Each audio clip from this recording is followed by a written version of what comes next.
serebe tano garagana kembere wagana nuwari terin kanda nan cuno nuwari nden do kembere waga nden palle sitti ki gol nyangano daga khoreke ntado dagal le muku hinade bo dagal le muku kay gabu gabu nyani ko tabe ga hon lendi kay sare bakake daga khoreya sitti gol nyangano mani fo ni ngada jama kiya nuwari hina naga kembere waga hina sitti gol nyangano nkane agandi gol nyangundi o jeti e ganani ga tunanti numéro gamari est ce que wa gol nyanga aga numéro nu ku khagi khayni katiya kira courage nya kini khay khaga question ku khayni katiya kenda courage ndalan kini lanti kunnu warni khakun kane ay aga na hari gambe ni kuntu ikun mintu yogonu lemmu yogonu qono yogonu talibo yogonu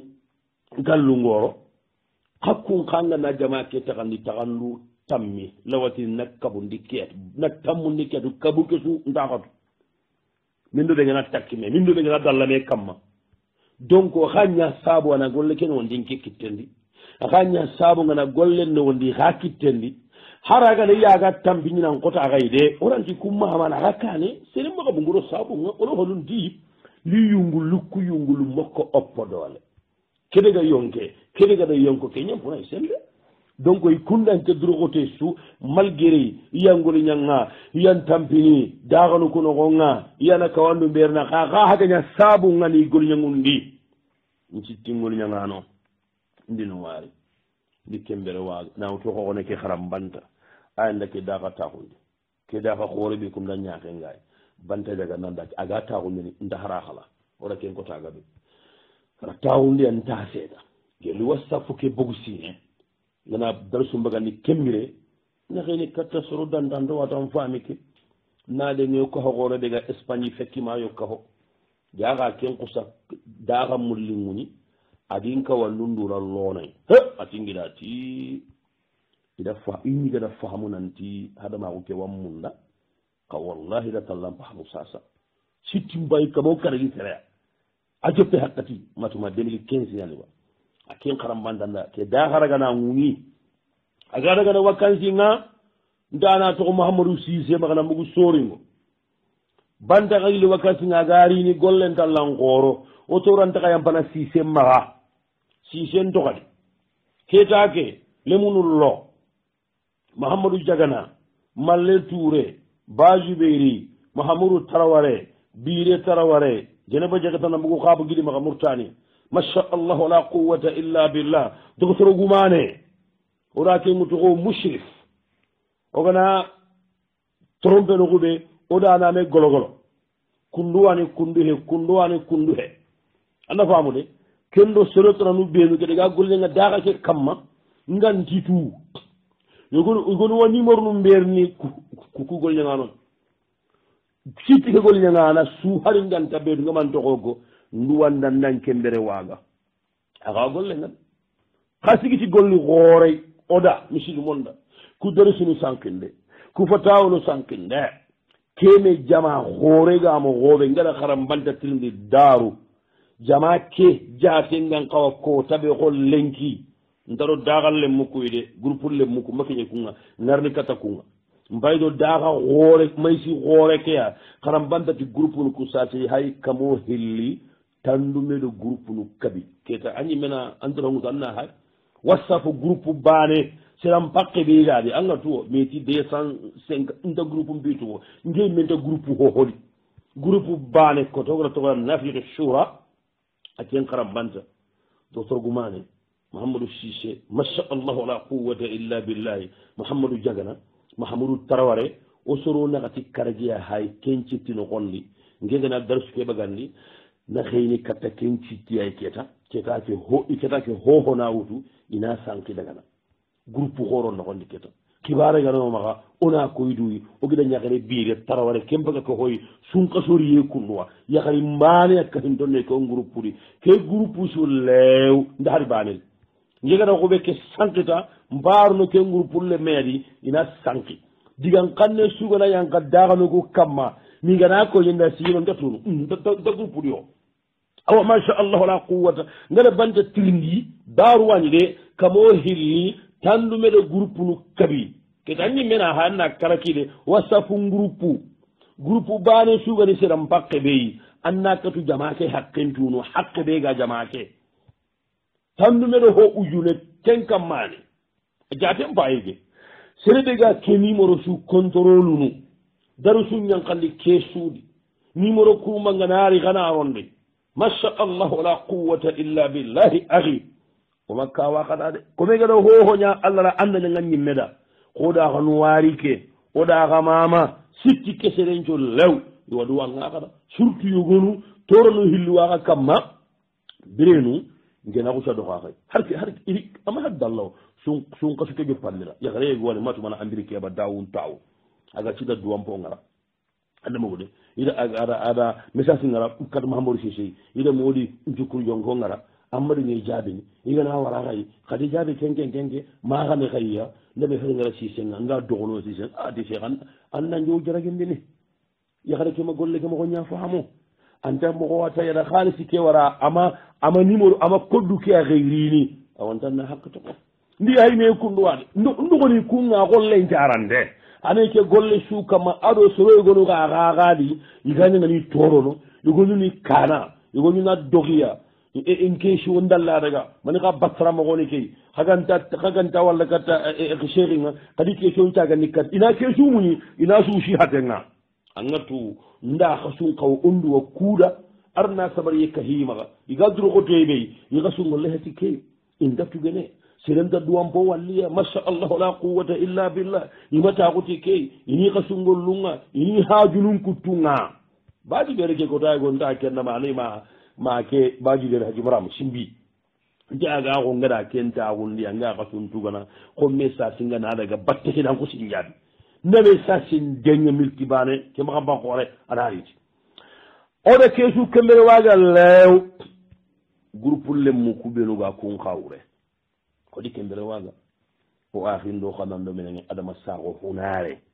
ko tabe ga ko lenki aga jurdani o dan kembere waga andan groupe lemu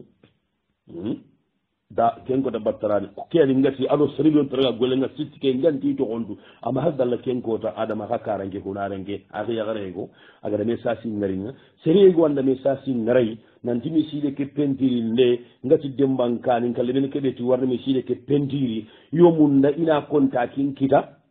inan ka hay idalli ari yagare go adama nan groupe ki ari mati maymuna jaraba mungu jammu ke ma aton maymuna de ati adama sa ko gada jurdani a groupe ke ni yama ndo ko mahari ke di wo adama ke ani ngati sittike sere siwa gole nga hari nganta be to ontu ndam mama adama sa ko di groupe lemmo o daga kemmere waga na cheikh khanto bire man so hunare baneke agam magatruke o dam mama andan groupe lemmo yo taqabbal rabbuna minna wa minkum wa dhambatana ala darabir wa simra koito ma gallo simra o dan gendal langa hede simra o do simra dangi hegabe adi groupe lemmo o da simra groupe lemmo la goni mama sere tuga simra groupe no dam mama la quwwata illa billah wa fi modi sago andan groupe lemmo da ga mama jafara subar de groupe lemmo nambugo mo ko kadde jageli o da mama adama jabera nambugo ki jageli bani andan groupe lemmo odi mama o da su mama lew kada ga groupe lemmo jajakum rabbukum jannati adnin مع الإخوان في قمم القمم أبو صلى الله ورب العرش يجمعنا وأنتم بدار كرامة أقصى لمرام لا إله إلا الله جزاهم ربهم جنات عدن مع الإخوان في قمم القمم أغيمر الله نغتوها ورب العرش يجمعنا وأنتم بدار كرامة أقصى لمرام سربي تلنغارا ينه na kembere waga na mama nandu wada sunqaso kebil sunqaso kero yenda bakenna ga sere sugara koporo nge ari jaga nada aygo ayakhare hari be gada khanu anna khi golle ya gantam maga moya gamma moya gantam maga anga ma khi ndu wanda arnantuwa yogonda illu mboto nya soso suma na soso de gara wat kebe da ngita suuda da baroda yogonu gelli nga gelli bamako bonga gelli bamako alo sun qaso na kamala yogonu sukku jon golli gelli kemire na to ko sun qaso maharani sire sugara sukku jon anna ya goro go yani groupe nya hay kumma kumba interinganade association nya hay kumma ina wutu association ke na khairini yogonu association piheti aw igun kara ya garin kara serebe Allah ga yingine kado dema qawlo sumen ne wondoda o sunqa summa shaqqa agana ne wondoda diga ben ci konne manya Allah ta kurna suwa ko tay go ngira nyagala ke karanja kan daga masalan di taja ga tin nam tingi kana simme birenu nyaaka ni layni bakati manida nti ko ngana fay lem ko ballo ima khor lem ko ballo ima khor nka haga da france wala faranji magol nya siri no sakkan nati ala traite anda mo guta ko si ngolla nyane magol nya siri da folo mani ni agol nya gelli 99 ngol lem panga odo mbila ginka jinkitta kenni sam papier kadi maka kembere bombo tonic ngol kembere kaati burege ona gelli bombo nya kembere bombo nya ma ngagol nya ngata restaurant ngai ci fala ngagol nya tay kenni kama mamadou ba ken kala gine ngenya ngida men nyange ora kenya ro koy kaati ngade village metro ponto severe li nef ora kenya wut ana famu de nda honne golinya kenya nga bugu nga daga ile kata franji 99 dal mama ko njoppa kembere min ka to ngit ngai jingita halle ngala kebe golinya ta jakan tingana simmeke breno le munum ma ko ati koni sabari makanya alla ga rabbuna sunya ngenda ngandi lemme halle anti mani agara kidi gane ko tade alu lenkina aw cellato adiga me ke tallam bangeni nyaago nyaakane ko taw ko ngiga tu Allah subhanahu ajja wa jalla kibar be nga wurnu ndoy gonu na bitendi Allah ga yingiri qatu wadon Allah ma jazakum rabbukum jannati adnin mal ikhwani fi qimamil qimam wa rabbul arshi yajma'una wa antum bidari karamatin aqsal limarami siru sirira sukru jonkon qeda oda agatu ga don to Allah ma Allah ga to ku khasin bin khaji gaini kattina illinga hada iloranga khama Allah ga to khagabanga be mbada ma khawari Allah ga to khagabanga banga be khag sirgabe wa qali nanti khasu frein sirima kitabe taagul ngura nanti mpayin karangu ni kharo teringa bana yata yelli Allah ga na ga haminu njala kharangu gali sunu ni wujunu insha Allah yello gana dalla duwanga mede yello gana salli gabe salli dome sebe kanu gara gana na kembere waga nan duwada o aki abdullahi wan ke hamma ka tambanke nya tabandi ta guntenga bundu yere tamba yere tabandi ta guntenga tamba kunda aga gole nyanga wistro nyomu ngama ga adi gol nyalle ma bakari banayera wistro nyomu nyima ri an nyima mone gara mu ke antima ho ga wistro nyomundu ri anyai kemine ga dinde mamo khore khalisi ganari talibo ko hayda gana baganti daga yenta harin hari gana warin to nyai iganare mamune gara munde bo kengan damaga alla gatu wani no dema alla gana wani tuga lebine nyani arno da khorondi no da tanga ti alla horomanga ada barake kenana girno akhinu ma sha Allah wala quwwata illa billahi alla ga yingini kuduwa mubenu ko logadi ko dankana ko to maka nanti Allah wi jabi de ayi haro o bati ko way o salluku dankana ona ko maka nanti annal lambati ullage am ti juwan jalle ndanna jikiyata bo Allah nda jikke bonon dini ay meti ko be ngani simmano ko be alini ni kella gayayi mama kenya ko hadise ni ana inda dhanni abdi bi keduwa ngebe kundum paga daraga na duwa ga sudan ngani na duwo suda keta insha Allah mati wajabin le Allah ni duwa ngen kamane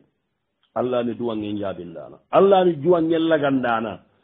ka ndikke wari ku jabin ya ngado ho duwa yere minga ho duwa ngake daga kamma Allah hormanda barake jikkebe womaga ijabin ya ngara ken ko do sabu be لأنه تعالى قد أوعدنا بالإجابة باو الله من لو نينا ننتينو جابني وقال ربكم ادعوني أستجب لكم الله من دوني غير إنو جابي أدوني لتي جابي نغا بان الله ونينا نانتي دغان لي أنغنا لنا نيناتا بوغو أبيمي أبورا سيسا نانتي الله بورا سيسا أبي تامي الله أتي بورا الله كني أتلبينا أنت كه أنت وياسيني أنت مونغونو أنت كنو جيمني بان الله وكين دغان ناري أنغنا دغان نانينو كانايل لو يروكوني الله ndalo yurukoni konanga nyuma mohoguwa Allah toliku isiyaga garange murtani sisa gare ati soronga hokkonti kunda jaru ati Allah gani kittellaga tikkuy nenga birbe kembire asumanya jarenga Allah ni kunda nan jire aga toni nyaga iwo jabini kiyani ngati oda jiginanda no do ngoku jabini sabu hillandi be ngati njikke ngay nanti kudwa ngu jabiniya لأننا دعوناه بأسمائه وصفاته خالصا من قلوبنا بودا الله غتي تغنون دي ما كنتونو ني ما جنان تو غيري ما خبر غيري ما ولي غيري ما يتغري معاج الله كان في لكابينا اي نوتا في لكابين دا الله يا غي كده بامبر غترا غني مانسا تعالى دا يا غي tito ko sirundi ma on to kallango alla ga tu kuduwa ngu girin to le ke fonno ko nya khalasi e nya kam makata gay dike nga herde nan du kuduwa ngu jabi ne wadhalika sabu sikanni be ngati ngike ngay nan du kuduwa ngu jabi ne bawo arawida ngara nyaga kubeni kundu wallahi allah raw hoda ku gaay ay nanda ko hadisu kurfi non dangana hoho gani tagi honyay malaika ne jinna hadamaremme daba tagi honu be no ogan jitu o sugana menyi hella banen kamma hoho da Allah nyaga ampaju Allah nge hajun ni kiya ati misale kamma igana hoho hajun jarana kinai nema don na buredo barake be do horma begi kemaga tagi honu kusu hajun ngana bogadi awa ko angana misellelo hangen no gonde angana misellelo geejinde angana miselleke tummindi geejide angana bagandi miselleke no ji buccunnu kubenu ga bakka angatu geejiji maharatu ma hobugo yayimmede awata misalem pay kundo walillahi almasalul a'la angana daga na sere nyaanyaaga atarmale menga dana ke nyaanyaaga Allah wasikkan ka disilamde da awa himmina qamani mara wakedawo khalisi kiyanga bo buru ma ke khalisi marawa ke su kinni ngaw alla ke kontini marawa keda andini ma wadu yene anta kordo hoy khonga tunan timpagada alla nyaga hinu way kunta ke ngolle bakka billahi ke gani sabu nyangati njikke ngaduwa ngukudi nan ti jabi ne warabian sabu na gatandi be ngati njikke ngaduwa ngukunan ti jabi ne لأننا قد دعونا لإخواننا المسلمين عن ظهر الغيب باوم بغدوا مسلمون نياغا قانتي نياغا نيروكو يرمباني افاغين كومبين غدوا غدا حديثن قاتي مسلمين دوا ني مسلمين دا غانتا نياغا نيرونغا اجابين تنيان ملائكه نيانتني امين ارنامي نغاندا انترونغاي دعوة المسلم لأخيه المسلم عن ظهر الغيب مستجابة هذا حديث صحيح مسلمين دواني إفن مسلمين داغان دانيا غنيرون النبي كأجوان كجابين دنيا أما رجع كنا سلف الصالحين يقولون إجانا من الله ننجو حاج بيجارا ندا كرما إدوان المسلمين جو وداتي كم باجوا باو أنغنا دوا سلامين داغان دانيا غنيرون malaikan tiniya amin arname nanganda amin arname nanganda keta malaika higa tankenda keta arname nanganda malaika ke kalle ke jabini ikundo allah tinta kenda o kudu ngunga taradene jabini qoti man qoti ki ado qurbu qaraban lo qoti qatando man kunyati kay kunta allah ko la yasuna allah ma amarahum nanati wacanda allah nyaga allah o waqi musa manja samura koyna allah hijum ne won nada malaikam baytine amina arname ñaganda amina arname ñaganda awa kimbiri keta mujagalle ke hay jabiniya ngixagalle ke hay jabiniya ko ngatunantin faga duwa misilimo ñaada i halle gan dayre annabi xaati ken duwange jabiniya jike ñahimaxaye wa xamisa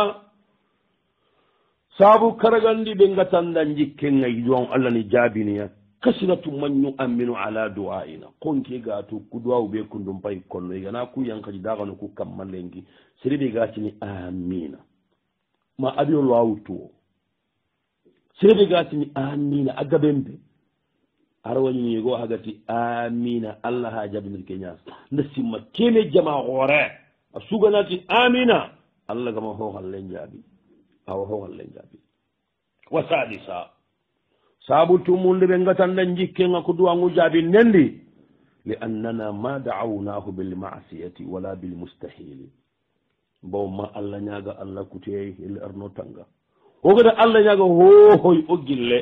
moga ñagana hohoy fota wasu joppandira allah kuteye banentiti sere gana allah ñaaga allah kuteyenga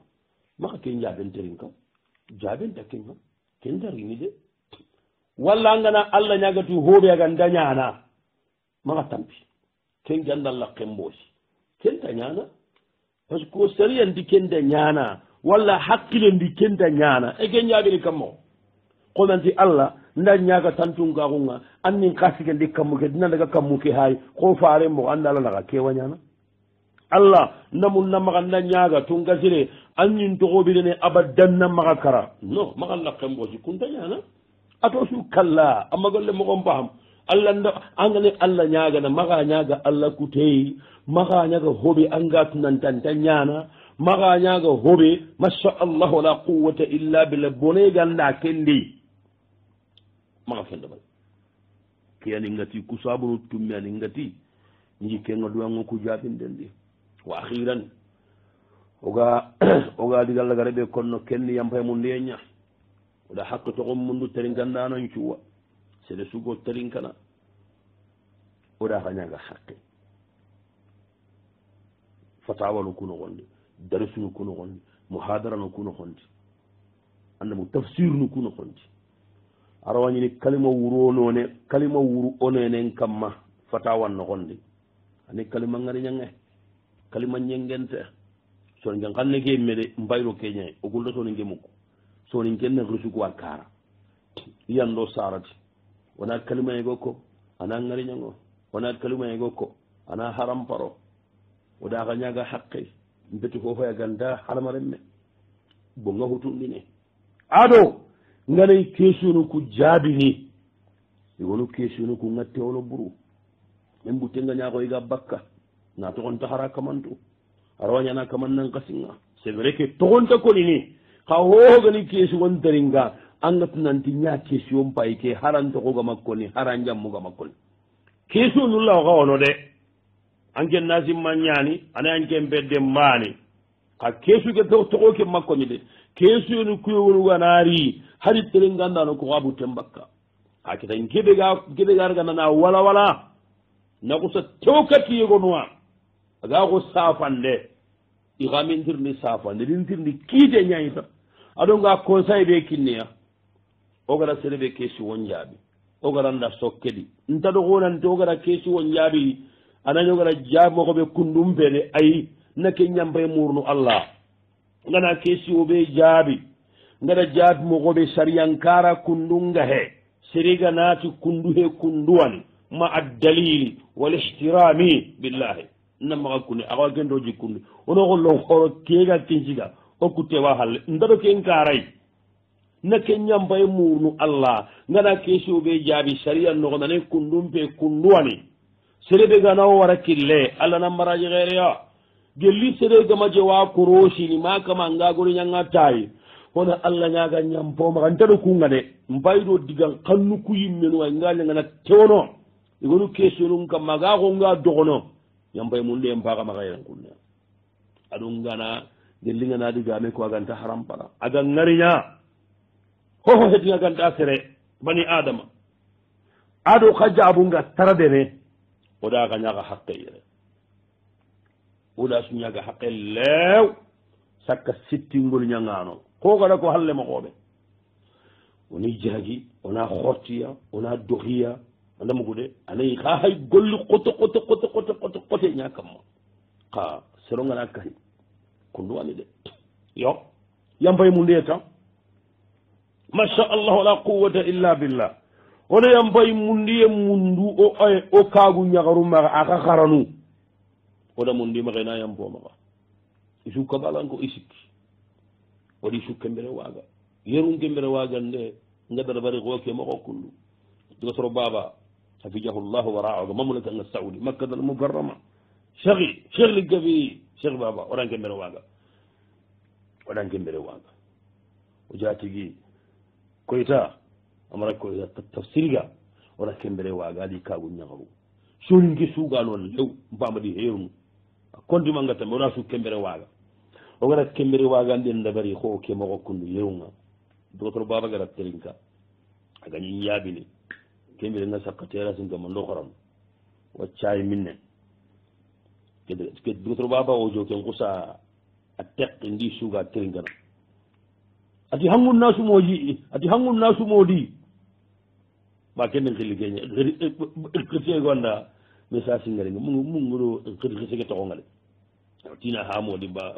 hangun nasumodi ke ñampasu mo moɗi cuwa ke gona geɗigame geɗa waba soyidi geɗigame ati jagarabagare me oɗa kembere wagande nen derge xan trompe noxu bane annan xawa xaranu xa kembere wagana kembere xawa saqi a suuti billahi wage jaxawru arna mbiji den timmandi ndi wallahi wage magare ko ga sangi ngana buguno soɓe nganari gagu ñaxaru ku layampe munde sirin xa moxo sirin xa mene ndi haqqati ngutimaxa xarangunde fatawa bagan ne ngeru kunantaxuna masala ma saxoxon callen palle kam mundi de terage allah gatu annabi gatu immuni i sabari oda allah gana barkero hiñaxonga dunaga duwa ñinna keɓe ya suga tini arna hoɓoganda gam pasanga allah gana kundu angu jaabi haru kuwa i fakkati gabe oɗo aka hadisen kati fa aati kulla di haqqini haqqahu annan ka hoho haqqe ñakkinnayi alhamdulillah yillojuru ketunda ida raginda ida tunantinda muslime o ñakkidi man ndey ida lojuru ketu ida raginda o duwa karanodangane igatu waɗonga allah maga jajahum rambohum jajani rambiya jannati adinin مع الأزواج في قمم القمام ورب العرش يجمعنا وهنا بدار كرامة أقسى لمرام وده حق تقوم الناس الله وده الله نياغا سبحانه وتعالى تي تغنو غيغان كلانك ادي ما غنكتونو يدارونغاني الله غنو صلي نيا صلي اودالينته نانيا صلي بركينده نانيا خيري صلي نانيا حرمه صليتي الله حرمان دا بركه هذا وصلى الله وسلم وبارك وأنعم على نبينا محمد وعلى آله وصحبه وسلم تسليما كثيرا والسلام عليكم ورحمة الله وبركاته يأتيكم العافية يغوركم بحرسة